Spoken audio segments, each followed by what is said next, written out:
हाँ जी, क्या हाल चाल है भैया जी। उम्मीद करता हूँ सब ठीक होंगे।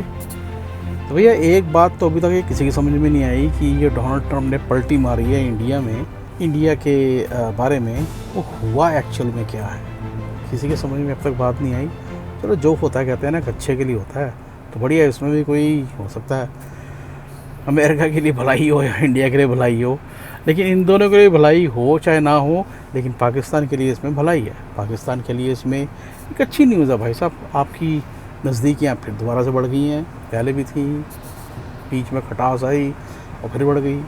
लेकिन उसका बढ़ने का क्या एक रीज़न है ऐसा कि वो समझ में बड़ी आसानी से आ जाता है। तो भैया जो 2024 में इन्होंने अपने भंडार ढूंढे हैं ना पेट्रोलियम के, समुद्र के बीच में जाकर, तो वो एक सबसे बड़ा रीज़न हो सकता है।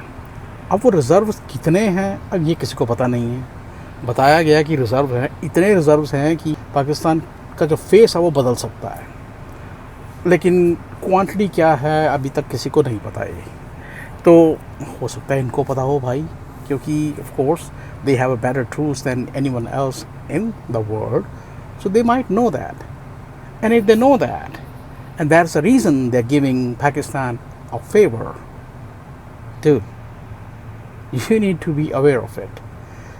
अगर आप इतिहास को भूल जाएं तो इतिहास अपने आप को दोबारा दोहराता है। तो भैया इस इतिहास को जानिए। द्वितीय विश्व युद्ध के बाद या सेकेंड वर्ल्ड वॉर के बाद मैं कहूँ टाइमलाइन है, उसे देखिए कि हुआ क्या। Why they literally capture the Arabian Peninsula. Why they have all the problems created in all part of the world, Egypt, Syria, Iran, Iraq. What was the reason behind that? The same reason what you going to have now.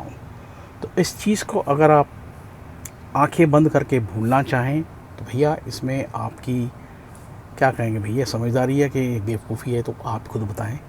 1945 के बाद से America की पूरी कोशिश रही थी कि Arabian peninsula में जो भी तेल के भंडार हैं किसी न किसी तरह से इन पे उनका कब्ज़ा हो।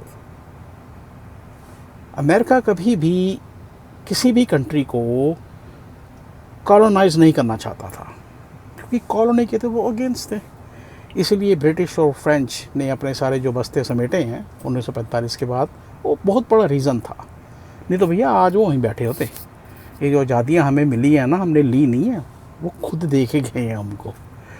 तो भैया उसके लिए सबसे बड़ा थैंक्स आपको अमेरिका का भी बनता है, जो कॉलोनी के बिल्कुल अगेंस्ट था, लेकिन उसने कॉलोनीज़ को हटाकर मोनोपोली इस्टेब्लिश की।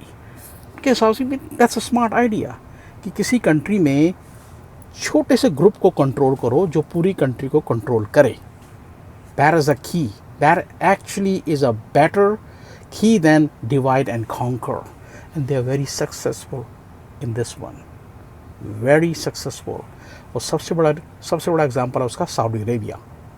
हाउस ऑफ साउद आज भी इनके कंट्रोल में है, इनके कहे बिना वो कोई डिसीज़न नहीं बना सकता। हाउस ऑफ साउद को ये इज़राइल के सामने ले आए, उसके सामने भी आराम से बैठा रहा। आप जानते हैं कि अरब वर्ल्ड इज़राइल से कितनी हेट करता है। तो भैया मैं कहानी को लंबा नहीं करना चाहता, मैं आप लोगों को ये बताना चाहता हूँ कि आप लोगों को सजग रहने की ज़रूरत है। हिंदुस्तानी से आपको एक्सपेक्ट नहीं करते कि आपको कोई सही सलाह देगा, क्योंकि विश्वास है नहीं आपस में। लेकिन असल में आप खुद सोच के देखिए, पूरे वर्ल्ड में जितनी प्रॉब्लम्स क्रिएट की गई हैं वो किस कंट्री ने की, आपको ये जवाब मिल जाएगा। आपके नेबरहुड में, अफ़गानिस्तान में 1980 के दशक में, same thing in Iraq, same thing in Iran. Iran was a buddy with United States and all the West. क्या हुआ, वो तो क्रांति वहाँ पे हो गई, तो पार्टी मार ली। Syria was a parliamentarian democracy, उसको पलट के उन्होंने कितने कू करवाए। इराक में उन्होंने कितने कू करवाए। इजिप्ट आज भी उनके कंट्रोल में है। इजिप्ट में आज इलेक्शन करा दें तो मुस्लिम ब्रदरहुड झट से जीत जाएगी। 2012 की जो स्प्रिंग हुआ था, Arab spring, Muslim Brotherhood was in the power, क्योंकि that's what the people want. लेकिन उन्होंने एक छोटे से ग्रुप को कंट्रोल किया हुआ, स्पेशली आर्मी को वो कंट्रोल करते हैं, जो आगे कंट्री को कंट्रोल करती हैं। आप देखिए कि अरब का जो ऑयल है अभी भी स्ट्रॉ से वो पी रहे हैं, तो भैया वही स्ट्रॉ कहीं आपके ऑयल में ना चले जाए। और वैसा होगा क्योंकि आपके पास वो कंडीशन पूरी है जो इन मुल्कों के पास थी। एक छोटे ग्रुप का कंट्रोल, आर्मी का control, and you control that army, there you go, you have a better solution. एक चीज़ उन मुल्कों के पास नहीं थी जो पाकिस्तान के पास है। उस एक चीज़ के भरोसे शायद वो इतिहास दोबारा ना दोहराया जाए, लेकिन जिसने पावरफुल आर्मी को कंट्रोल कर लिया तो वो एक चीज़ क्यों नहीं कंट्रोल कर पाएगा। Pakistan, you have a better future ahead of you, but if you use your brain, I hope you understand that.